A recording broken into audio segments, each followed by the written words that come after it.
አንድ አይኑ ጠፍቷል፣ አንድ ጆሮ ተቆርጧል፣ በእሳት ተለብልቧል፣ አንድ ጆሮ ወድቋል፣ አንድ ጆሮ አንድ አይኑ አያይም፣ ያው ጆሮውም አይሰማም።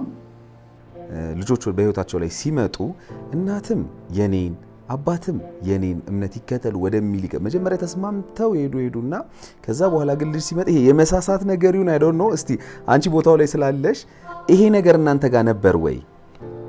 በቃ ልክ ይሄ አረፋ ነበር የደፈቀኝ። ወደ ላይ ይፈልጋ ምግብ ለ9 ወር አልበላሁም እስኪያርፉ ድረስ። ከ9 ወር ድረስ አልተቀበሩ።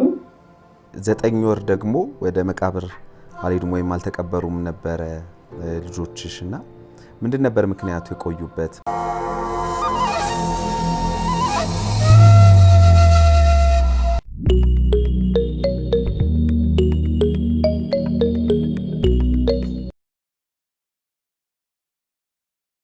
እንደው አወራሽው? ጠየቅሽው? ለምን እንደዚህ አደረክ፣ ለምን እንደዚህ ጨከንክ ብለሽው ጠይቀሽዋል? ወይ አልጠየቅኩትም። እንዴት ብለህ ትላለህ? ፍርድ ቤት ውስጥ ተገናኝተናል። ያው ፍርድ ቤት ውስጥ አለ። እኔም ቃል ሰጥቻለሁ። እዛ ላይ እንኳን እኔ የማውቀውን እውነት ነው የተናገርኩት። ገባህ? እኔም ከ2006 ጀምሮ የማውቀው በጣም ጀንትል ነው፣ በጣም ኳይት ነው። እኔ እና እሱ ስንሆን በጣም ነው የኔ ድምፅ ነው የሚሰማው፣ በጣም ነው የሚያስቀኝ፣ በጣም ነው የምንጫወተው። የማውቀውን እውነት ነው እዛ ፍርድ ቤት ላይ እንኳን ቀርቤ የተናገርኩት። በሱም ያው የልጆቹ ጠበቃ የነበረው ደስተኛ አልነበረም። ግን ኬስ እኔ የማውቀውን እውነት ነው የምናገረው። ስልክ የልጆቼ መንፈስ ያየኛል። ልጆቼስ ምን ይሉኛል? ገባ? ለምንስ ነው ዋሽቼ የምዋሸው? በቃ የሆነው አይደለም። ግን የምዋሽበት ሪዝን አልነበረኝም። ጥሩ አባት ነበረ፣ ጥሩ ሰው ነበረ እስከማውቀው ድረስ እና እንትን ልለው ግን አልቻልኩም። በቃ አላየሁትም። በራሱ እንደ ማንኛውም ሰው ፎቶ ነው እንጂ ያየሁት በአካል እንደዚህ አላየሁትም። አንድ አይኑ ጠፍቷል፣ አንድ ጆሮ ተቆርጧል፣ በእሳት ተለብልቧል፣ አንድ ጆሮ ወድቋል፣ አንድ ጆሮ አንድ አይኑ አያይም፣ ያው ጆሮውም አይሰማም። ግን በአይኔ እንደዚህ ብዬ ምን እንደማደርግም አላውቅም ባሉ ምን እንደምንም አላውቅም ባሉ አላየሁትም። በአይኔ እንኳን ሙሉ አላየሁትም። አንድ ቦታ ላይ ሆነ። ፍርድ ቤቱ እንደው ምን ፈረደበት? የተፈረደበት 30 ምናምን ዓመት። እንደውም በቅርብ ደብዳቤው መቶልኝ ነበረ። ቀዳድጄ ጣልኩት። በየዓመቱ ደብዳቤ ይመጣልኛል። ወደ 33 ዓመት ነው የተፈረደበት። አሁን ብዙ ሰው አሁን ለምሳሌ ሰርቄ እኔ ብታሰር 4 ወር ብታሰር በ2 ወር ትፈታለህ። ግን ሰው የገደለ ሰው ግን የተፈረደበትን ዓመታት በሙሉ ነው እንትን ብሎ ጨርሶ የሚወጣ። ምናልባት በእምነት መለያየታችሁ እንግዲህ ልጆችም ላይ ደግሞ በኋላ ጥያቄ ማስነሳቱ አይቀርም ብዬ አስባለሁ። እንደውም አንቺ እንድትነግሪኝ ይፈልጋለሁ ትክክለኛው ቦታ ላይ ስለነበርሽ። ምክንያቱም እኔ አሁን እዚህ ሀገር ያሉ ኬዞችን አውቃለሁ። እንደዚህ የተለያየ እምነትን እየተከተሉ ሰዎች የፍቅር ግንኙነት ይጀምራሉ። ከዚያ ያን የፍቅር ግንኙነታቸውን በጣም በሰላማዊ ሁኔታ ወደ ትዳር ያሳድጉታል። ከዛ በኋላ ግን ልጅ በህይወታቸው ላይ ሲመጣ ልጆች በህይወታቸው ላይ ሲመጡ እናትም የኔን አባትም የኔን እምነት ይከተል ወደሚል መጀመሪያ ተስማምተው ሄዱና ከዛ በኋላ ግን ልጅ ሲመጣ ይሄ የመሳሳት ነገር ይሁን አይ ዶንት ኖ። እስቲ አንቺ ቦታው ላይ ስላለሽ ይሄ ነገር እናንተ ጋር ነበር ወይ? ኦኬ፣ ጥሩ ጥያቄ ነው። ቤተሰቦቹ የእስልምና ሃይማኖት ተከታዮች ናቸው። እሱ ግን ሲያወራልኝ አባቱን ተከትሎ ግድ ስለሆነ መስጊድ ይሄዳል ከልጅነቱ ማለት ነው እንጂ እግዚአብሔር አለ የሚለውን ነገር የማያምን ሰው አበሻ ሆኖ እንደዚህ አይነት ሰው እኔ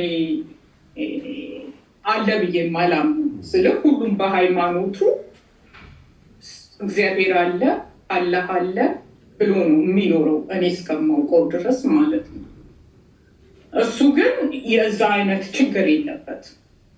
እንደውም እኔ በጣም በቃ በዚህ በሃይማኖት አንድ አይነት ያልሆነ ሰው ምናምን እያልኩትን ስለው በቃ እኔ ቸርች ሄዳለሁ ጌታን እቀበላለሁ ብሎ ቸርች ሄዶ ጌታን ተቀብሎ በሙሉ የነበረ ልጅ ነው።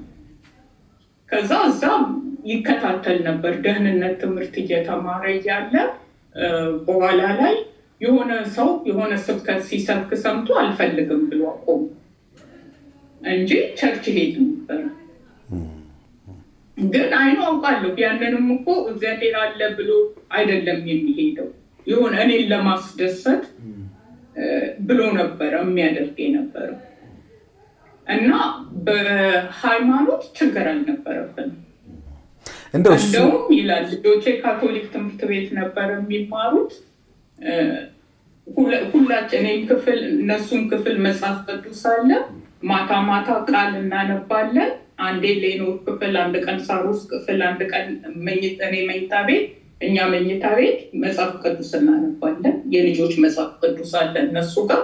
እንደውም እዚህ ሀገር እኮ ልጆች እንደዚህ የሆነ የሚፈሩት ነገር ኖሮ ሲያድጉ ጥሩ ነው የሚል ሰው ነበር። በሃይማኖት በኩል ችግር አልነበረብን። እንደው ምን ተሰማሽ ቀድሞ ፍቅረኛሽ፣ ከዛ ባለቤትሽ፣ ከዛ የልጆችሽ አባት በድንገት ለማመን እንኳን በሚከብድ ሁኔታ የአብራክሽን ክፋዮች ለፍተሽ በሆድሽ ተሸክመሽ ከዛ በጀርባሽ አጥብተሽ ያሳደግሻቸውን አደጉልኝ፣ ደረሱልኝ፣ አሁን በቃ ላርፍ ነው በምትይበት ጊዜ ህይወታቸውን መንጠቁን ስትሰሚ ስታውቂ ያቺን ሞመንት ንገሪኝ። ምን ተሰማሽ? ምን ብዬ ልንገር? በዛ ሰዓት ማታ ወደ 9 ሰዓት አካባቢ ነው። ጉዳዩን ያነሱት ሰዎች ናቸው መጥተው እንትን ያሉ። በቃ ራሴን ራሱ እንትን አልልም ነበር። እንዴት ብዬ እንደማስረዳ አሁን ላይ እንትን አልልም እና አረፋ ነበር የደፈቅ። በቃ ልክ ይሄ አረፋ ነበር የደፈቀኝ። ወደ ላይ ይለኝ ይፈልጋል። ምግብ ለ9 ወር አልበላሁም እስኪያርፉ ድረስ። ከ9 ወር ድረስ አልተቀበሩ። እሱን በኋላ ላይ እናወራለን። እና በሰዓቱ ግን ወደ ላይ ሊወጣ የሚፈልግ ነገር አለ፣ ግን የሚወጣ ነገር የለም በውስጥ። እና የሚዋሹ ምን ይመስል በቃ ውሸታቸውን በቃ የሆነ ምን ብዬ ዲናየር ነበር ልበል። በቃ ዲናየር ነበርኩኝ። በቃ እንዴት ብሎ በቃ እነሱ እንትን እያሉ እኔ የሚታየኝ ለልጆቹ ያለው ፍቅር። አንድ ጊዜ ኢትዮጵያ በሄደ ጊዜ በየቀኑ ይደውላል እና እኔ እንዲህ ፈሪ ነኝ፣ እንደዚህ ፈራለሁኝ፣ ሁሉ ነገር ያስፈራኛል። እና ልጆቼን ይዤ ቶሎ እራት በልተን ተጣጥፈን ጥርሳችንን ፍቀን ወደ ላይ ነው የምንተኛው። ሌኖር ትወርዳለች፣ ጠዋትም ከኛ ቀድማ ትወርዳለች። አንድ ቀን በሱ ጥርስ መፋቂያ ብሩሽ ጥርሷን ስትፍቃይኩኝ እንዴ ምን ሆነሽ ነው ስላት በቃ አልቻልኩም አባቴ ናፈቀኝ። ይሄ ማታ ከእናንተ ከወረድን በኋላ ከወጣን በኋላ ወደ ታች የምወርደው ደህና አደር ለማለት ነው። በጥርስ መፋቂያው ጥርሷን እየፋቀች፣ ጠዋት ደግሞ ጥርሴን የምፍቀው ደህና እንዴት አደርክ ለማለት ነው ብላለች። እና እሱም ስነግረው በቃ እንደዚህ ያደረገች ሌኖር ይደውላል እንዳልኩ ብዬ ስለው እንዴት እንዳለቀሰ ብታይ በቃ በጣም ነው እንትን ያለ። እና ይሄን ያክል ሰው በቃ ዲናየር ነበር ብልሽ ይሻለኝ እንደዛ ብለው ሲሉ ያለውን የልጆቹን ፍቅር ያላቸውን ነገር እንትን ስለምን በቃ አለማመን ውስጥ ነው የገባሁት። በአጠቃላይ ምንድን ነበረ ምክንያቱ? እንግዲህ 9 ወር ደግሞ ወደ መቃብር አልሄዱም ወይም አልተቀበሩም ነበረ ልጆችሽ እና ምንድን ነበር ምክንያቱ? የቆዩበት ምርመራው እስኪያልቅ ነው ወይስ ሌላ የተለየ ምክንያት ነበር? እኔ ነኝ ምን አሉ መሰለህ የተወሰነ በሁለተኛ ወር ላይ በ15 ቀናቸው የተወሰነ ከሰውነታቸው ውስጥ የሚወጣ ነገር ወጥቶ ከዛ እነሱ ይቀበሩና በኋላ ደግሞ የወጣው ነገር ይጣበራል ሲሉኝ እምቢ አልኩኝ። አልተስማማም። ከዛ ያ ምርመራ እስኪያበቃ ድረስ 9 ወር ፈጅ።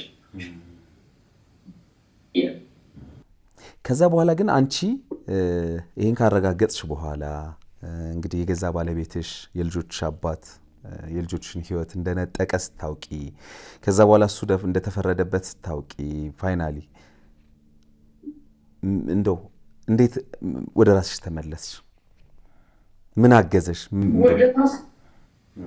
ብዙ ይሞክራሉ። እዚህ ሀገር ጥሩ ሀገር ነው ይሄ ያለንበት ሀገር። ለተጎዳ ሰው በቃ የሆነ ሰው አለፈ፣ ከዛ በኋላ ባለው ላይ መስራት የሚፈልጉት እና በጣም ብዙ እንትን ይላሉ። እኔ ግን ሁልጊዜ እንትን የሚለኝ ራሴን በቃ መቀበር የምፈልገው ከልጆቼ ጋር።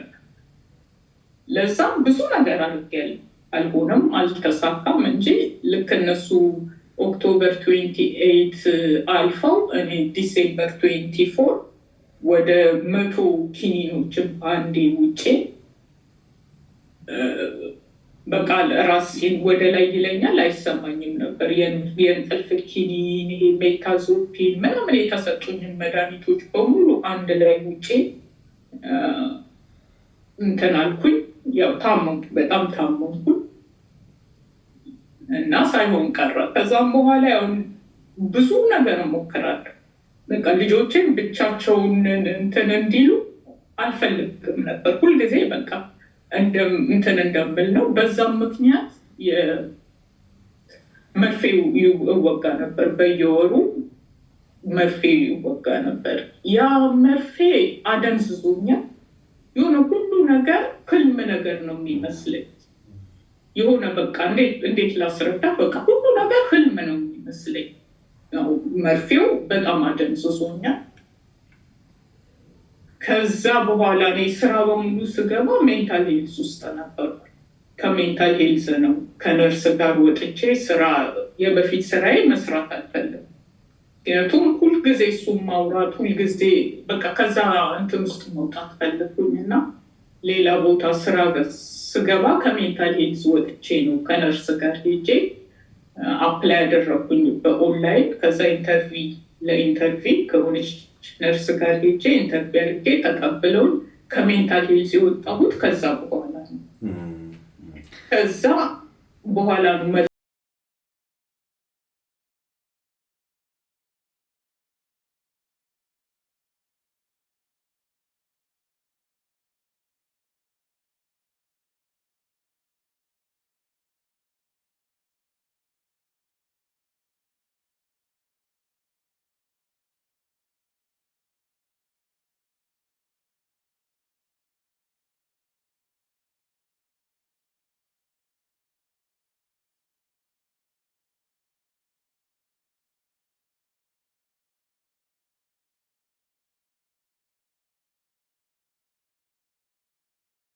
ያው ከታሪኩ ከባድነት አንጻር ያው በየመሃሉ እረፍት እየወሰድን አንቺም እንድትረጋጊ።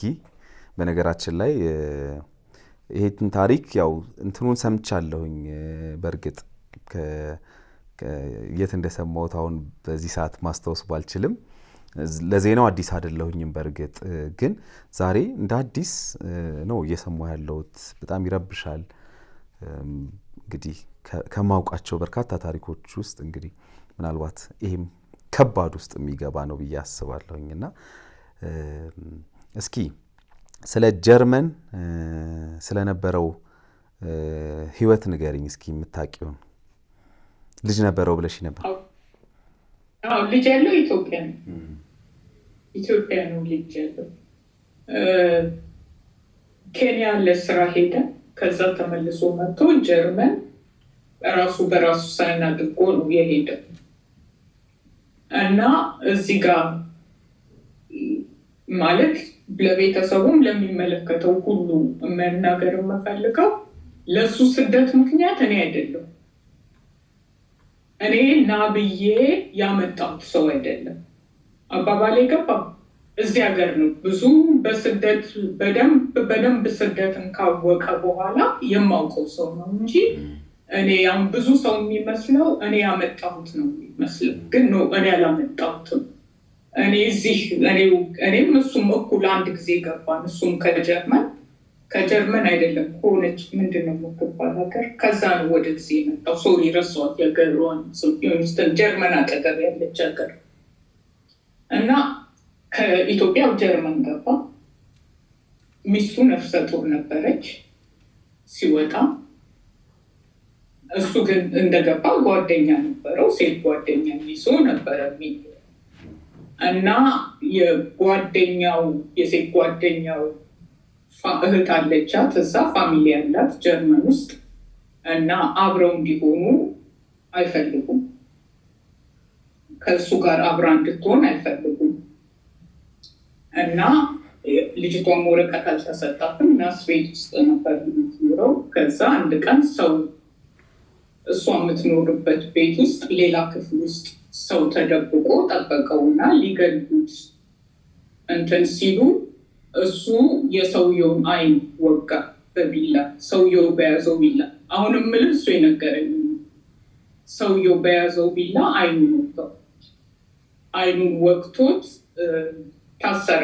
5 ዓመት ታስሮ ከዛ ከእስር ቤት ሲፈታ ከዛ ሌላ ሀገር ምንድነች የሀገሪቷ ስም ጠፋብኝ፣ የሆነች ሀገር ብቻ ጀርመን አጠገብ ያለች ትንሽ ሀገር ነች። እዛ እንትን ብሎ እዛ እንደገና ሄዶ አሳይለም ጠየቀ። ጀርመን እያለ በሌላ ስም አሳይለም ይጠየቅ። ከጀርመን ግን ተፈቶ እዛ ሲሄድ በእውነተኛ ስሙ አሳይለም ጠየቀ ምናምን። ከዛ አልተሳካለትም፣ ወደዚህ መጣ። ብዙ ሰው ግን የሚገባውና የተረዳው እኔ ከሀገር ያመጣሁት ነው የሚመስላቸው። እኔም ብሎ አይደለም የመጣው፣ እኔ አይደለም የሚያመጣሁት። እንደማንኛውም ሰው ሊተዋወቅ በስደት ሁለታችን የሚጠገናል። ስለዚህ ለወንጀልም አዲስ እንዳልሆነ ነው እንግዲህ እየነገርሽኝ ያለሽው። ምናልባት በላክሽልኝ እንትን ላይ ያየሁት አንድ ታይትል ምናልባት ለልጆቹ ከሚሰቃዩ ሰፈር ከሚያደርጉ በቃ ቢሞቱ ይሻላቸዋል የሚልን ነገር እኔም እነሱም ብንሞት ይሻለናል ብሎ ምንድን ነው በዚህ ደረጃ እንዲያስብ ያደረገው ነገር? ምናልባት ቅድም ደግሞ በጨዋታችን መሀል ምን ብለሽኛል? ስራ እኔ ብቻ ነኝ የምሰራው ብለሽኝ ነበር እና ህይወታችሁ እንዴት ነበር? ኑሯችሁ እንዴት ነበረ? እንዳለውም በጣም ሰፈር በሚያደርግ ደረጃ ነበር ኑሯችሁ ወይንስ ከየት የመጣ ሀሳብ ነው? አረ በፍጹም ስራ ለመስራት እዚህ ሀገር የሰው ፍላጎት ነው። እኔ ከሰራሁኝ ቀደምም ጀምሬልህ ነበር። እሱ በቋንቋውም በምኑ በኢሮፕም ህይወት ሲስተሙን በደንብ የሚያውቅ ሰው ከኔ የበለጠ። እኔ ከሰራሁኝ እሱ የማይሰራበት ምክንያት እኔ አሁንም ነገር ከነገ ወዲያ አይገባም። እኔ መጀመሪያ እንደው በቃ እውነትም ስራ አልሳካ ብሎት ነው እንዴት ነው የማይሳካለት ምናምን እያልኩኝ እመክረዋለሁ። አንተ በቃ ለምን ሳቅ፣ ተጫወት፣ ተግባባ አለዋለሁ። ግን በኋላ ላይ አንድ ቀን ምን አለኝ መሰለህ? ስራ መለከተ። ከዛ ወይ አሪፍ ስራ ነው የሆነ ላንድ ሮቨር እንትን ውስጥ። ከዛ ወይ አሪፍ ነው ምናምን አለ። ከዛ እያወራን በሱ ላይ እያወራን እባክሽ አበላሽቸው እመጣለሁ። ኢንተርቪው ሄዶ አበላሽቶ ነው የሚመጣው ማለት ነው። ከዛ እኔ ደነገጥኩኝ፣ እሱም ደነገጠ ካፉ ከወጣ በኋላ። ከዛ እኔ ልክ እንዳልሰማ ወይም እንዳልገባው እንዳልሰማ አደረኩ። ከዛ በኋላ በቃ ይሄ ሰውዬ ስራን መስራት ፍላጎት እንደሌለው አረጋገጥ። ስራ ለመስራት የሱ እንትን ነው እንጂ እዚህ ሀገር ላይ ስራ ሞልቷል። እኔ እየሰራሁ ነው። እኔ እሱ ቀን ቢሰራ ማታ መስራት እችላለሁ። እሱ የማታ ቢሰራ እኔ ቀን መስራት እችላለሁ። ምንም አይነት የስራ ችግር የለም። ግን የራሱ ፍላጎት ነው። እኔ ደግሞ ትልቁ የኔና የሱ ልዩነት ምንድን ነው መሰለህ? አንዴ ተማሪ ይለኛል። ትምህርት ስጀምር ብትሰሪ ይሻላል ምናምን ትምህርቴን እተውና እንደገና ወደ ስራ እገባለሁ። ስሰራ ደግሞ ታዩና ቁጭ እንበል። እኔ ደግሞ ከሚሰራ ቤተሰብ የወጣው ሴት ነኝ። ብዙም ስራ ሰርቼ ነው እዚህ ቦታ እስክደርስ ድረስ ብዙ ስራ ሰርቼ ነው እዚህ የደረስኩት። ያንን ህይወት መቀበል አልችልም። ቁጭ ብዬ በበነፊት መኖር አልፈልግም። ምን ፕሮፌሽን ነበረው? ምን ፕሮፌሽን ነበረው ማለት ምን ሙያ ነበረው? ኢትዮጵያ እያለ ውጭ ድርጅት ውስጥ ነበር፣ ኤንጂኦ ውስጥ ነበር የሚሰራው። እና አሁን እሱ ብዙ ጊዜ የሚሰማው ምንድነው መሰለህ? ጓደኛ ይመጣል እዚህ ሀገር ለስብሰባ፣ ከሱ ጋር እኩል አንድ ላይ እየሰሩ የነበሩት እና አሁን ያ ሰው በጣም ትልቅ ደረጃ ላይ ነው ያለ እና እሱ የመጣ ሰው በጣም እንደሚጨነቀው ካለ እና እኔ ደግሞ አረጋጋዋለሁ። በቃ ሁሉም እኮ ያለለትን ነው። አንተ እኮ እዛ ሀገር ሆነ ልትሞትም ትችላለህ፣ በመኪናም አደጋ በምንም መሞትም እና ባለህበት ዛሬ ብትሰራው እኮ የትናንቱን ነገር ማምጣት ትችላለህ እለዋለሁ። እና እሱ ራሱ አንዳንድ ጊዜ ምን ይለኛል መሰለህ? እኔ እኮ የራሴን ህይወት አይደለም የሰውን ልጅ ይዤ ነው የተቀበልኩት። እንዳንቺ አይነት ሰው ብታገኝ ኑሮ የት ትደርሺ ነበር ይለኛል ሁልጊዜ። ይሄ በሙሉ ሲሆን ግን አጠገቤ ላሉ ሰዎች እሱ አይሰራም እኔ እየሰራሁ ነው ቤቱን የማስተዳድረው ብዬ አንድ ቀን አውርቼ አላውቅም። እና ብዙ ልጆቹንም ያስቀየማቸውን ይሄ ሊያስቀይምም አይችልም በመሰረቱ። ግን እንትን ያላቸው እንዴት አልተነገረንም የሚል ነገር አለ። አንድ ቀን ስራ ነው የምላቸው። አንድ ቀን ስራ አይሰራም እኔ እየሰራሁ ነው የምንኖረው ብዬ አውርቼ አላውቅም ለአንድም ሰው። ምናልባት ጓደኞች ከኢትዮጵያ ውጭ ማለት ከዚህ ውጭ ጓደኞች አሉኝ፣ ካናዳ፣ አሜሪካ ጓደኞች አሉኝ፣ ጀርመን ሲደውሉልኝ እንደምንሰራ ነው ሁለታችንም ማማወር። ምናልባት እንግዲህ እኔ አላውቅም ትክክለኛው ምክንያት ምን እንደሆነ ፈጣሪ ነው የሚያውቀው፣ ምናልባት ይህን ውሳኔ እንዲወስን። ግን አንዳንድ ጊዜ አንድ ህመም አለ በነገራችን ላይ ያው የአእምሮ ህመም ነው።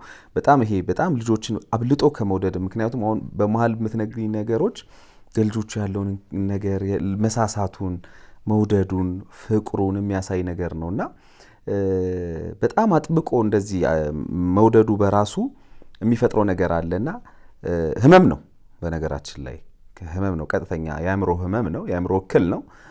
እንደዚህ አይነት ውሳኔዎችን ሰዎች እንዲወስኑ ያደርጋቸዋል። በጣም ከመሳሳት በጣም እንትን ከማለት አንጻር የሱን እንትን ስለሚያይ የሱን ይሄ ያለመመቸት የሱን ያለመድላት ለሱ ኑሮ በቃ ከባድ ከሆነበት ልጆቼም ይሄ አይገባቸውም ወደሚል ያው የአእምሮ ህመም ነው ቅድም እንዳልኩሽና ወደዛ የሚሄዱ ሰዎች አሉ። ምናልባት የሱ እንደዛ ሊሆንም ላይሆንም ይችላልና እንደው የመጨረሻ ያሳየሽ ነገሮች ይሄ ነገር ከመወሰኑ በፊት በጣም አሁን ላይ ስታስቢያቸው እንደው ማስቆም እችል ነበረ የምታያቸው አይነት ምልክቶችን አይተሽ ነበር? ምናልባት ምን አይቻለሁ መሰለህ? እንዳልኩ ያለታ ማታ ወደ 8 ሰዓት ላይ ከመው መጣ ወደ 7 ሰዓት ምናምን ላይ እና እኔ ደግሞ እራት አልሰራሁም ነበር በዛ ሰዓት ቤት ኃይለኛ ጽዳት ላይ ነበርኩት።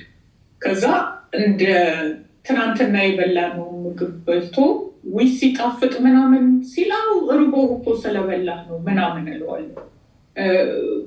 ዳይቤቲክ ሆኗል በነገራችን ላይ እና ኪኒንን ዋጥክ ምናምን አልኩት። ለምን ፊቱ ላይ መናገር የማልችለው ግን የሆነ ነገር አንብቤያለሁ። ግን የመሰለኝ ያመመው ነው የመሰለኝ። ገባህ? የሆነ አንተ የምታውቀው ሰው አለ፣ የምታውቀው ፊት አለ። ቁጣ አይደለም፣ የቁጣ ፊት አይደለም፣ ግን የሆነ አይነት ፊት አየሁኝና ከዛ መድኃኒቱን ወሰድኩ። ውጣይ ዛሬ አልኩት። አዎ ምን ነው አለኝ። አይ ፊት ትክክል አይደለም። አይ ደህና ነኝ ትንሽ ራሴን አለ። ከዛ ሲወጣ እንዴ ለምን ትወጣለህ? ራሴን ብለህ የለ ለምን ትወጣለህ? ተቀመጣል። ከዛ 1-2 ዙር ሰርቼ ልምጣ ብሎ ወጣ። ግን የሆነ ፊት አይቼበታል። ሱስ ራሱ እንደዚህ አቅፌ ካነሳኋት በኋላ እዚሁ ሶፋ ላይ እኔ ባክን በቃ ተኝታለች። አሁን እዚህ መተኛቷን በምን ታውቃለች ብዬ አቅፌ ሳነሳት ሲያከላክለኝ ያየሁት ፊት አለ። ለምን አጠገቧ አልተኛሁም? አሁን እኔ የሚቆጨኝ ለምን ዞር ብዬ በቃ እሺ እኔም እዚሁ ልተኛ ብዬ ለምን አብሬያት አልተኛም? ሶፋው ትልቅ ነው፣ ሁለታችንንም ይችለናል፣ ተኝተንም እናውቃለን። ግን ለምን አልተኛሁም መሰለህ? ቢሆን ከኔ ጀምርና ወደ ልጆቹ ሄድ ነበር። ዊችስ ፌር አባባሌ ገባ። ኦፍኮርስ እኔ እዛ በተኛ ኑሮ ከኔ ነው የሚጀምረው። እንደውም ትልቅ ቢላ ተገኝቷል። የሆነ ነገር ሸቶሽ ብትመጪ፣ የሆነ ነገር አውቀሽ ብትመጪ ኑሮ በቢላ ነበር፣ በዚህ ይሄ ቢላ ላንቺ ነበር ያዘጋጀው ብለው ቢላ አሳይተውኝ እና እሱ ነገር እንትን ይለኛል። ለምን አልተኛሁም፣ ለምን ልተኛ እዚህ ብዬ አልተኛሁም የሚለው ነገር ሁሉ ጊዜ እንትን ይለኛል። ተጨማሪ ሱስ ምናምን ነገሮች ነበሩበት? በፍጹም እኔ ወይን እጠጣለሁ፣ እሱ ቢራ አልፎ አልፎ ይጠጣል። ከዛ ሌላ ሱስ የለም። ስለዚህ እኔ የሚገርም እንዲወጣ ፈልጋለሁ። ውጣ እስቲ ተነስ ውጣ አለውና ገፍቼ ያስወጣዋለሁ። ውጣ ብዬ በቃ አልከፍትልህም ብዬ አስወጣዋለሁ። ሂድ አበሻ ሆቴል፣ ከአበሾች ጋር ተገናኝ፣ አበሻ ሆቴል ሂድ ብዬ አስወጣዋለሁ። ከዛ ሳስወጣው ይወጣና ወይም ምናምን ገዝቶ ይመጣል። ምን ሆነሃል ስለው እባክሽን እኔ አበሻ ቤት ሄጄ ከዚህ የበለጠ ምግብ አገኛለሁ እንዴ ምናምን፣ ለመብላት አይደለም ከሰው ጋር ተገናኝ። እኔ አንተም እኔ ስራ ቦታ የምገናኙ ሰዎች አሉ ምናምን እያልኩኝ እገፋው ነበር። ስራ ያለመስራት ፍላጎት እንግዲህ ስራ የለውም ብለሽኛል። እኔ ነኝ የምሰራው ብለሽኛል። ታክሲ በመሀል ይሰራ ነበረ፣ ከዛ ግን አይሰራም ብለሽኝ ነበርና አዎ ይሄ ስራ ማጣቱ ወይም የስራ ፍላጎት ውስጡ አለመኖሩ ምናልባት እንግዲህ ምክንያቶች ሊሆኑ ይችላሉ ለተለያየ ነገር እንግዲህ በህይወታችን ላይ ለምናደርጋቸው ነገሮች ብዬ አስባለሁ በግሌ እና ግን እንደው የተሻለው ወይ ለሰዎች ማማከር እንደዚህ ለጓደኛም ሊሆን ይችላል ለቤተሰብም ሊሆን ይችላል እንደው ቢሰራ የሚለው ነገር ውስጥሽ አልነበረም ወይስ በቃ just we are fine እኔ በማገኘው ነገር በቃ በበቂ ሁኔታ መኖር እንችላለን ወደሚለው ነገር አዘንብለሽ ነበር? እኔ የምሰራው ነገር ያው ትርፍ አይኖረንም እንጂ በደንብ ያኖረናል። ግን ለማን ነው የምታውረው? እንደዚህ አይነት ወሬ ለማን ነው የምታውረው? የልብ ጓደኛ የለኝም፣ አላፈራሁም የልብ ወዳጅ። የሆነ ነገር ብትናገር ውይ እሷ እኮ ወንድ እየሰራች ነው የምታኖረው ተብለህ ለአንድ ሰው ብትተነፍስ ወንድ እየሰራች እኮ ነው የምታኖረው ተብለህ መሳቂያ ትሆናለህ። ገባ? እና ያን ነገሩን ስለማውቀው በሰው ሲያወሩ ስለምሰማ ማውቃቸው ሰዎች ስለ ሰው ሲያወሩ ስለምሰማ የራሴን ነገር ራሴ ውጪ ባሌ ጎበዝ እንደሆነ ባሌ ብርቱ እንደሆነ የስራ ሰው እንደሆነ አርጌ ነው እንትን የምለው። ኦኬሽን ለምሳሌው ለልጆች ልደት አካባቢ ይሰራል። አንድ ወር የልጆች ልደት አካባቢ ይሰራል። ክሪስማስ አካባቢ ለኛው ስጦታ ለመግዛት ግን ኑሮ እኮ ስጦታ መግዛት አይደለም። ገባ? ያንን የሰራ ሰው ለምን ቀጥ ብሎ ቋሚ ሆኖ ይሰራ? ፍላጎት ስለሌለው እና አንድ ጊዜ እንደውም ልጆቹ በተለይ ሌኖር በጣም ነገሮችን ኦብዘርቭ ታደርጋለች። በጣም በጣም የምትገርም አይነት ልጅ ነች። እና አንድ ቀን ቅዳሜ አብረን እራት እንበላለን ሁላችንም ተሰብስበን እና ቅዳሜ ስራም ቢኖርብኝ ጠዋት ነው የምሰራው፣ ከሰዓት ወደ ቤት ገባሁ እና እራት እየበላን ይሄ ቤት የማን ነው ብላ ጠየቀች። ስትጠይቅ ከዛ እንዴ አላት ማሚ ይሄ ቤትማ ያንቺ የሳሮስ የእናትሽ የኔ ነው አላት። ከዛ እንደገና በል አለችው። እንደገና ጠይቃችኋለሁ ይሄ ቤት የማን ነው አለች። ከዛ የኔ እንደገናም ነገራት። ሲነግራት ታዲያ ለምንድን ነው ማሚ ውጭ እየሰራች እየመጣች ቤት ውስጥ የምትሰራው ለምንድን ነው? ለምን ሁላችንም ስራ እናግዛትም አለችና ከዛው ላይ ወጣችና ናፕስቴ ወጣ ትራስ አመጣችና ጋቢ አመጣችና ማሚ ቁጭ በያለች። ከዛ ንግስት ተነስቶባቸዋል ዛሬ። ከዛ ሳሮስ እቃው ሰድ ወደ ክችን አለችው የበላንበት። ከዛ ዳዲ አንተ ቃጠባለች እኔ ያደርቃለሁ ብላ ወንበር ላይ ቆማ እሱ ዕቃ እያጠበ እሷ ታደርቅ ነበር። ልጆች ያው እሷ ምንም ኦብዘርቭ እያደረገች መታለች። እነሱን እንኳን እናንተ እኮ ትምህርት ቤት ስትሄዱ ስራ ሰርቶ ነው የሚመጣው ነትሮብን ግን ያው እንትን እያሉ መጥተው ነበረ። ስራ ለመስራት የራሱ ፍላጎት ነው። እንደውም አንድ ጊዜ ዴንቲስት ሊማር በቃ አንተ ይሄንን አሁን ከሀገር ስትወጣ ማንም ሁን ምንም ይኑርህ ዝቅ ብለህ ነው የምትሰራው። ጽዳት ነው ጥበቃ ነው ምናምን የምትሰራው እንጂ ባለህበት እንትን ላይ ወጥተህ እንትን ማለት መስራት አትችልም። እና እኔ የምረዳውና እኔ የሚመስለኝ ራሱን ዝቅ ማድረግ አልቻለም። አገር ቤት ከነበረበት ራሱን ዝቅ አድርጎ መስራት አልቻለም ነው እኔ የሚገባኝ። ለዛም ደግሞ ምን ሀሳብ አቀረብኩኝ፣ በቃ አንተ ተማርና የሆነ ነገር ያሳኩት። ከዛ እውነትም እንትን አለ ተሞካከረ። ከዛ ዴንቲስት ኮርስ አገኘ፣ እሱም መማር ፈለገ። በሰዓቱ ግን ሙሉ ዶክሜንት አልነበረውም፣ ፓስፖርት አልነበረውም። ፓስፖርት ጠየቁ እና ፓስፖርት ማቅረብ አልቻለም። ያ በዛ ፌል አረገ። እንግዲህ ምናልባት ቅድም ስታወሪኝ አንድ ነገር ወደ አይምሮ መጣ። በጣም የብዙ ሰዎች ችግር ነው ብዬም ስለማስብ ነው። እንዴት ብዬ አወራለሁ ባሌ አይሰራም ብዬ። ምክንያቱም ሌሎች እንደዚህ ሰርተው ሲያኖሩ የሰው ሀፍ ሀሜት የምንለው ማለት ነው ይገላል። እውነት ነው። እና ብዙዎች በነገራችን ላይ መናገር እየፈለጉ መዳን እየቻሉ ያልዳኑ ሰዎች አሉ። መቀየር እየቻሉ ያልተቀየሩ ሰዎች አሉ። በምን ካልሽ አሁን ባነሳሹ ትክክለኛ ነገር ነው ያነሳሹ። በነገራችን ላይ የሰው ምላስ፣ የሰው አፍ፣ የሰው ሀሜት በጣም ከባድ ነው። ያ ነገር ሰው ሲያወራው ያንን ነገር ወይም ሲያሙ ያን ሀሜት ሲናገሩ ከአንደበታቸው ሲወጣ ለነሱ በጣም ቀላል ነው። ከዛ በኋላ ይረሱታል።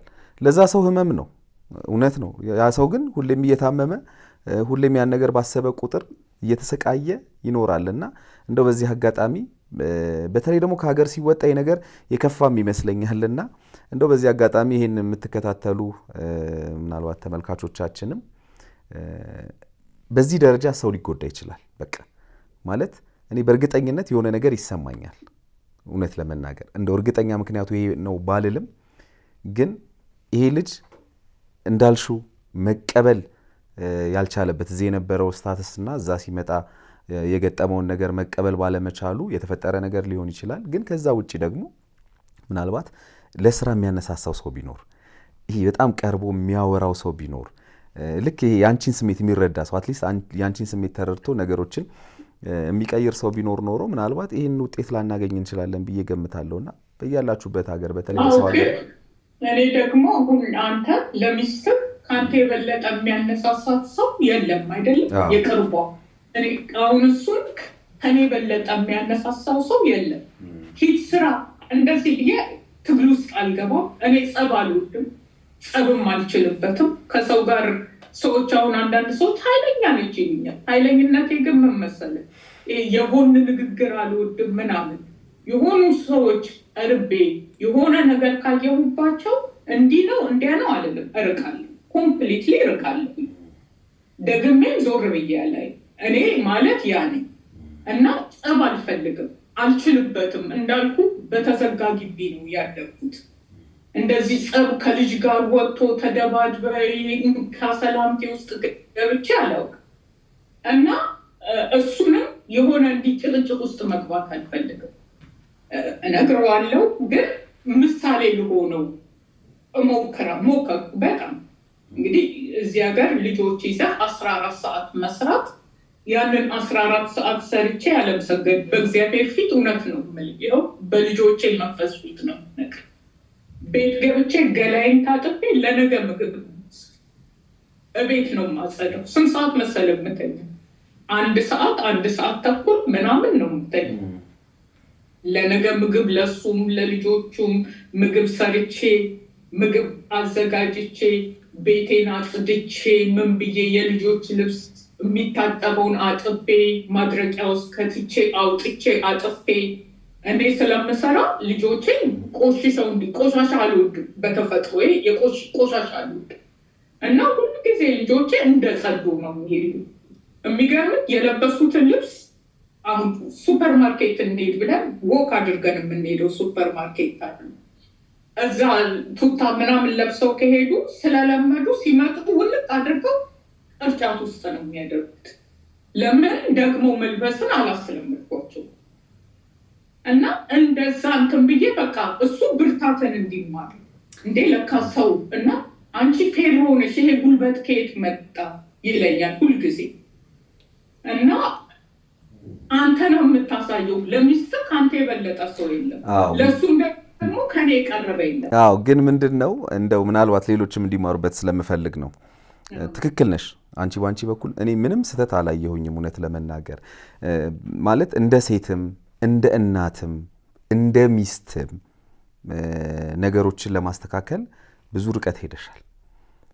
ልጆች የተሻለ ነገር እንዲገጥማቸው ቅድም እንዳልኩሽ ቤታችሁ ውስጥ የተሻለ ነገር እንዲኖር በጣም ብዙ ርቀቶችን ሄደሻል።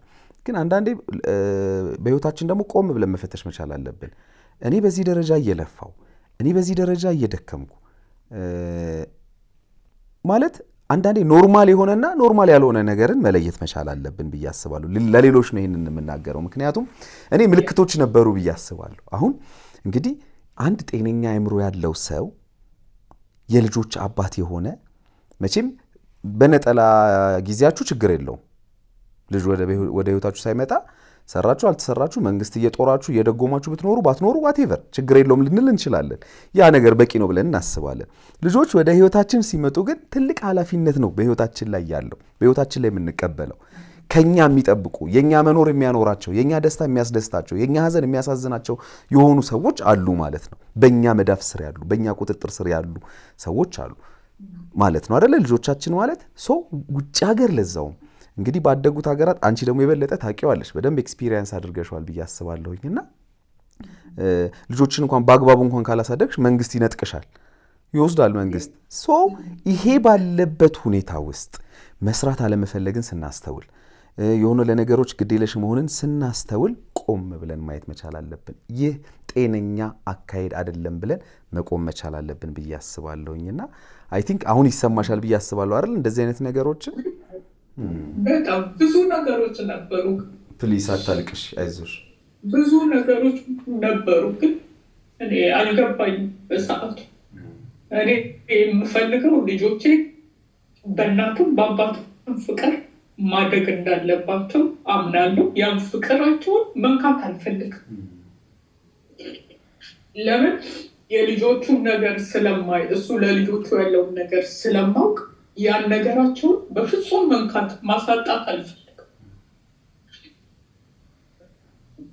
እንጂ እኮ አንተ የማይሰራ ሰው እኮ ሌላ ሴት እኮ ብትሆን አባርጻት ታነሳለች፣ ታባርረዋለች፣ ይወጣል። አባባሌ ገባ። ልጆችን ይዛ ትኖራለች። ግን እኔ ያንን ነገር እኔ ስልም የልጆቹን በአንካሳ ማሳደግ አልፈልግም። አንድ ሰው የጎደለው ሰው እኔ ስለማውቀው እኔ በደንብ ያንን ነገር ስለማውቀው የፈለገ ነገር ቢስተካከልልህ የፈለገ ነገር ቢሞላልህ ጥያቄ የሚፈጥርብህን ነገር እኔ ልሞላላቸው አልችልም። እና በቃ ራሳቸው ይደጉ፣ የራሳቸውን ነገር ራሳቸው እንትን ይበሉ፣ በፍቅር ይደጉ። የልጅነት ደግሞ በልጅነት ጭንቅላት ነው እንትን የምትላቸው። ካደጉ በኋላ ከላይ መተህ ፍቅር ብትሰጣቸው ያ የተጎዱትን ነገር አይመልስም። ትክክል። እና እንጂ አንተ እንደዛ እየለፋክ የማይሰራ ሰው ምንም ለውጥ የማያመጣ ሰው ጋር እንትን አትልም። ግን እሱ ራሱ እኮ ይሰማዋል። እንዳንቺ የሚሰራ ሰው እኮ ብታገኝ ይሄን የት በደረሽ ይለኝ። እንደዛም ሆኖ በቃ ቤቴን አሳምሬ ቤቴን አሟልቼ ነው የምኖር ሴት ነኝ የነበርኩት። ግን አንዳንድ ጊዜ እግዚአብሔር የት አለ በቃ የቱ ጋር ነው ያለው ነው የምለው። እኔ አሁን የሆነ አይነት ሰው ሆኛለሁ። በቃ እንደውም እዚህ ጋር በቀደም በነገርኩ ምክንያት ነው ትንሽም አሁን በቃ እንደዚህ ሰው ማናገረው ምንም የቻል አይዞሽ እና እንጂ አይዞሽ እግዚአብሔር መቼም ለምን አይባልም አደለ? ያው እናዝናለን ማናችንም። ይሄ ቀላል ነው እያልኩሻል።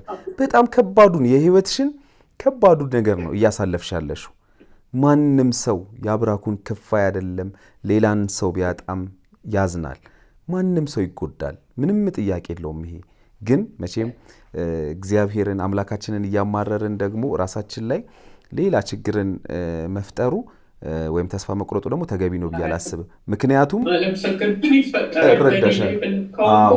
ግን ልንገርሽ፣ ግን አንድ ታሪክ ልንገርሽ ምናልባት ከጠቀመሽ። በእርግጥ አንቺም የማጣትን ጥግን ያየሽው የአብራክሽን ክፋይ የልጆችንም አባት ቢሆን ከዚህ በኋላ የማግኘት እድልሽ በጣም ከባድ ነው ያው ከተፈጠረው ነገር አንጻር። ግን አንድ እህታችን ምናልባት ለዛውም እዚህ ሀገር ያለች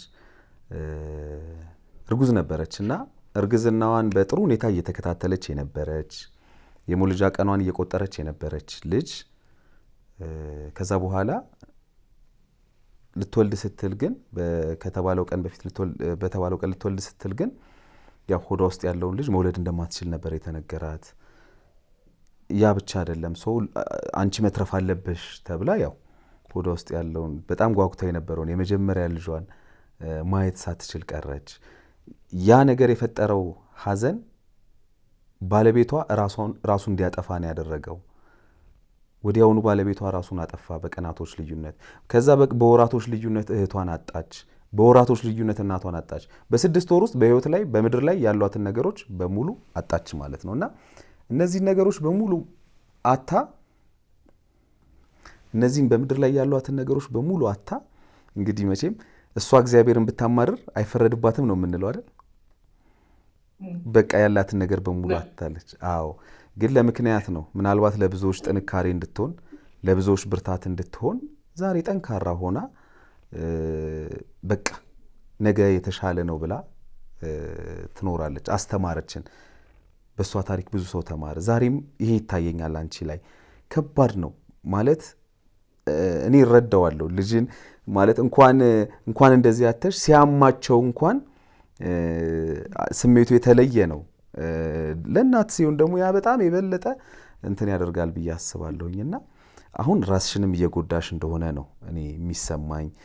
ጤንነትሽም እንግዲህ ሕክምና ላይ እንዳለሽ አውቃለሁኝና አሁን ራስሽን መጠበቅ ያለብሽ ጊዜ ነው። ምናልባት እግዚአብሔር ለበጎ ነው መቼም አይሳሳትም ብለናል ቅድምና እንደው ግን ከኔ ህይወት ከዚህ እንደው ይህን ቢማሩ ምትዩ ይህን ቢወስዱ ምትይን ነገር ካለ እስኪ እሱን ንገሪኝ። እኔ የምለው ነገር አሁን የገባኝ አሁን የተረዳሁት የሰው ልጅ በዓላማ አንድ አይነት ዓላማ ከሌለ አንድ አይነት የህይወት ግብ ከሌለ አብሮ መኖሩ አላስፈላጊ። በእርግጥ እኔና እሱ ስንተዋወቅ እሱ ወረቀት አልተሰጠውም ብዬሃለሁ። እዚህ ሀገር ይሰራል በጥቁር የሌላ ሀገር ፓስፖርት አውጥተህ ምናምን ትሰራለህ። እንደዛ የሚሰራ ሰው ነበር እና ልክ እኔ ወረቀት ሲሰጠኝ ነው እውነተኛ ማንነቱ መውጣት የጀመረ እና በተለይ እኔ ሳሮስን ከወለድኩ በኋላ ነገሮች እንዲህ በቃ በግልጽነቱ መውጣት የጀመረ። እስከዛ ድረስ ግን ይሰራል ስልህ በቋሚነት ሳይሆን ወቅታዊ ስራዎች አሉ አይደለም። አሁን የክሪስመስ ሰሞን ሰው በጣም ይፈልጋል። ያን ጊዜ ይሰራል ምናምን ነገር እና የሚገርምም ይሄ ወረቀቱ ይሄ ፎርጅድ ፓስፖርት እና ምንድነው የሚወጣው የሆነም ኢንሹራንስ ነበር ነገር የሆነ ነገር ይወጣል። እሱን ስናወጣ ናስ ቤት ነበር ሁለታችን። አንዱን ይዤ አንዱ ሆነ ይቀርታ። ከዛ ሰላም ምልክ ጓደኛዬ ሌኖርን ስወልድ ቤት የነበረችው ልጅ እሷም ሌላ ሀገር ሆና ትሰራ ነበር እንደዚህ በጥቁር ሳይቀበለው እና ምን አለኝ ፔኒ ያለኝ ያልኩ ከሰላም ብር ተበደሪ 250 ፓውንድ ተበደሪ። ለምን እለዋለሁኝ እንደዚህ ወረቀት ላሰራና ስራ ሊጀምራል። አረ እኔ በህይወቴ መበደር አልወድም እና አሁን አንተ እናንተ ያኔ 40 ብር ነበረ የሚከፈለን ናስ ውስጥ እያለን 80 ብር አለን። ከ80 ብሩ ላይ 6 ብር ነበረ ካርድ የሚሰራው ይሄ ባስ የሚገዛው። አንተ ባሱን ግዛ። እኔ በግቢ እየሄድኩ መማሬ ነበረው የሆነ ትምህርት ኮርስ ጀምሬ ነበር እና ከዛ በኋላ ዱቄት ያኔ የፍርኖ ዱቄት ያኔ 30 ሳንቲም ነው ምናምን ነበር። ከዛ በቃ እሱን እንገዛለን፣ እንጀራ እንጋግራለን፣ አንድ ዳቦ እንገዛለን። እሱ ዳቦ ይወዳል። አንድ ዳቦ እንገዛለን። ከዛ ይበቃናል እና ከ80 ብር 70 ብር አለን እና ሂድና 70 ብሩን ስጠውና ወረቀቱ ይጀመር። ከዛ በሚቀጥለው 70 ብር ስንሰጠው 140 ብር ይሆናል እና በወር ውስጥ ወረቀትን ትይዛለህ። ከዛ ኦኬ ያለ የ2 ሳምንቱን ይዞ ወረቀቱን እንትን አለ ሄዶ ሰጠ፣ ቀብድ ሰጠው። ከዛ በሁለተኛው ሳምንት እንደገና ከፍሎ ተቀብሎ ስራ ጀመረ እና ያን ጊዜ ይሰራ ነበር። እንደዚህ መስራት እንትኑ ነበር። እኔ ልክ ወረቀት ይዤ እንትን ስል ግን በቃ መስራት አይፈልግም። ምንድነው ወረቀት ይሰጠኛል በእኔ ብሎ አሰበና እንዳልያዝ ብያስ ያጨናግፉብኛል። ለእኔ ያለኝ አሁን አንቺ ወረቀት ስላገኘሽ አንቺ ወረቀት ታስጭኛለሽ እና ከተያዝኩኝ ግን በጥቁር እየሰራው ከተያዝኩኝ ግን መጥፎ ነው የሚሆነው አለ። እውነትም ነው፣ አሳማኝ ነው። እሺ እና የሰው ልጅ በዓላማ ካልተግባባ አንድ አይነት ጎል ከሌለው አብሮ መኖር በተለይ በውጭ ሀገር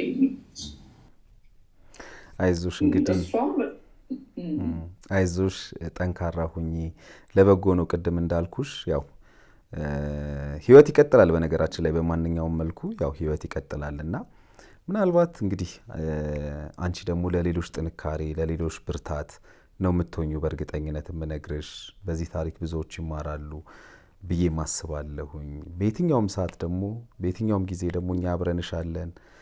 በነገራችን ላይ እዛ ካለው ያው ክትትል እያደረግሽ እንደሆነ አውቃለሁኝ። ደግሞ እዛ ካለው እንግዲህ ባልተናነሰ ደግሞ እዚህ ደግሞ በምታውቂው ቋንቋ በእኛ ባለሙያዎች እንደው ትንሽ ቆይታ ቢኖርሽ በጣም ደስ ይለኛል። ይሄን ሪኮመንድ አደርግሻለሁ።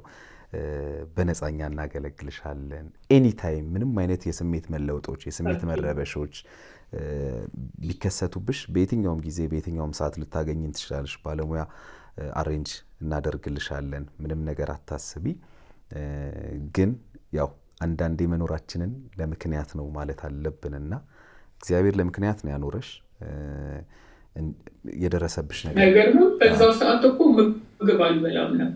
እምቢ ብዬ ምግብ አልበላም ነበር። ቡና ብቻ ነበር የምጠጣው። 40 ሲፕ አዘዙልኝ። 40 ሲፑንም ፊት ለፊት ያደርግና አውጥቼ ደፋዋለሁ እና ልክ በ6ኛ ወር ላይ በጣም አነሱ። በቃ የሆነ እንጨት ታውቃለህ፣ በጣም ከዛ የመጨረሻ በቃ ከዛ ወሰዱኝ እንዴት ምግብ መጀመር እንዳለብኝ ምናምን እንትን ሲሉ ያው እዚያ ጋር ሁሉ ነገር በእንትን ፖሊሶቹ ይዘውኝ ሄዱ። ከዛ በቃ የተፈጨ ምግብ፣ ለስላሳ ምግብ ምናምን ነው መብላት ያለባት። ሌላ ነገር ከበላች እንትን ልትል ትችላለች ምናምን አሉ። ከዛ ኦኬ አልኩኝ፣ ገባሁኝ ቤቴ። ከዛ አብራኝ በጣም ጥሩ ብታለች አብራኝ እንትን የምትል የነበረች ቤቷን ዘግታ እኔ ጋ ሆና አብራኝ የምትኖር የነበረች ልጅ። ከዛ እሷ ወደ ቤተክርስቲያን ስትሄድ ስጋ ነበረ ቤት ውስጥ። ስጋውን በትልልቁ ከተፍኩኝና በረኪና አድርጌ ጠበስኩትና በላዩ ላይ በረኪና አድርጌ በላሁት። በቃ እውነት እነሱ ሲናገሩ በቃ እንኳን እንደዛ አይነት ነገር ብስኩት እንኳን ካራሰ የሆነ ኃይለኛ ችግር የሚፈጠር እንደሆነ አድርገው ነው የሚወድ። እኔ ለመሞት አንገቴን የሆነ እንትን አለ ገመድ ገዝቼ ልታነቅ ሞከርኩ፣ ግን ተሰበረ እና ወደኩ። እንትንም አላለኝም። ከዛ ያንን በላሁ። ከዛ ራሴን ሳትኩኝ ምናምን ሆስፒታል ወሰዱኝ። ታጠብኩ ምናምን ሆዴን አጠቡኝ ምናምን፣ ያው አልሞትኩም። ከዛ በኋላ ብዙ ስራ ከጀመርኩ በኋላ ራሱ ገባ ብዙ ነገር አድርጌያለሁ። አንድ ጊዜ 28 የእንቅልፍ ኪኒን ወስጄ፣ ከዛ እኔ እንዲህ ብዬ መናገር አልፈልግም ለሌሎች ጥሩ ነገር ስላልሆነ አወሳሰዴን ላደርግ የነበርኩትን አልናገርም። ከዛ እሑድ ቀን ተኝቼ ሮብ ዕለት ነበር። ሮብ ዕለት ስነቃ ግን ነቃሁኝ፣ ግን እግሬ እጄ ምን አይሰራም። በቃ እግሬ በተለይ አይሰራም። እንደዚህ መቆም ምናምን አልችልም። በጣም ከባድ ነው። በጣም ከባድ ነው፣ እረዳለሁ። እንደው ቤተሰቦቹ ምን ይላሉ? ምን አሉ? ይሄን ነገር ሲሰሙ ቀላል ነገር አይመስለኝም እና እንደው ምን አሉ ቤተሰቦቹ? እነዚህ ልጆች የልጆቻቸው ልጆች ናቸው። አይተዋል፣ ፎቶቸውን አይተዋል። እንደውም ከፋሚሊዎቹ አንዱ የሌኖር ፒክቸር እንትኑ ነበረ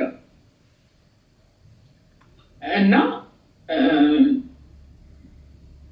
አይ ዶንት ኖ ገባ። ምን አለ መሰለህ፣ እኔ አሁንም ወደ አንተ ላገኝህ የፈለኩት ነገር፣ እኔ ነገ አንድ ነገር ብሆን አውቃታለሁ ብሎ የሚነሳ በጣም ብዙ ሰው አለ። እማያውቅህ ግን አውቃታለሁ ብሎ የሚነሳ፣ ወይ ያውቅህ የነበረ ግንኙነቱ ያቆመ ብዙ አውቃለሁ ብሎ የሚነሱ ሰዎች አሉ። ግን አይ ዶንት ኖ ምን አይነት ኢንፎርሜሽን እንደደረሳችሁ አላውቅም። እንዳልኩ ኢቭን አልደወሉልኝም፣ ግን እሱን ለማግኘት ሙከራ አድርገው ነበረ። ሊመጡ ማለት ነው፣ ወደ እንግሊዝ ሊመጡ። ነፍሰ ገዳይ ነው። እንዴት ምን አይነት አማካሪም እንደመከራቸው እግዚአብሔር ይወቀው። ግን ከዛ ሁሉ ቀላል የነበረው የልጆቻችንን ልጅ እንቅበር ብለው አፈር እናልብስ ብለው በቀላሉ መምጣት ይችሉ ነበር። እኔም በሱ ላይ ምንም አይነት እልም ግጭትም ምንም ስላልነበረ እንዳይመጡ አላቆማቸውም ነበር። ግን ያንን አላደረጉም። በዛ በጣም ይገርመኛል፣ እስካሁን ድረስ ይገርመኛል። ለእነሱ መቼም ያው ዘር ናቸው የጠፉባቸው፣ ልጃቸው ነው አጉል ህይወት ውስጥ የገባው።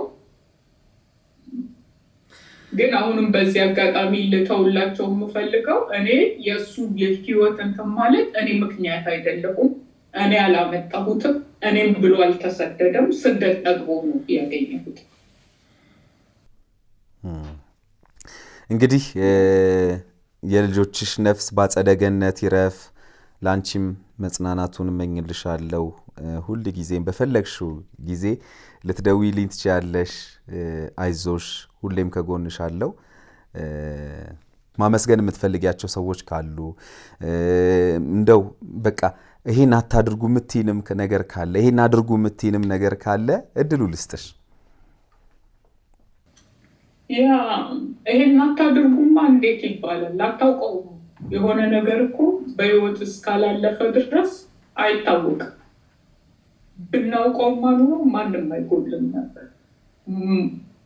ማንም ምንም አይሆንም። አሲድም የሚደፋበትም የሚገደልም አይሞትም ነበር ቢታወቅ።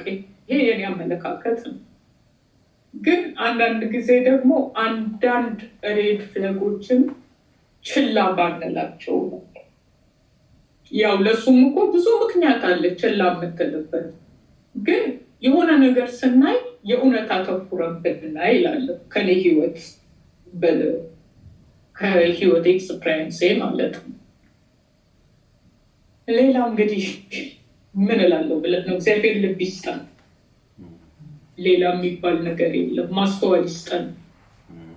ያንን እላለሁ። እኔ ከማስተዋል ጉድለት ሁሉ ነገር እንደደረሰብኝ አውቃለሁ እና እግዚአብሔር ማስተዋል ይስጠን። እንግዲህ እግዚአብሔር የበለጠ መጽናናቱን ሰጥቶሽ ደግሞ የምንገናኝ ይመስለኛል። አይዞሽ፣ ጠንካራ ሁኚ።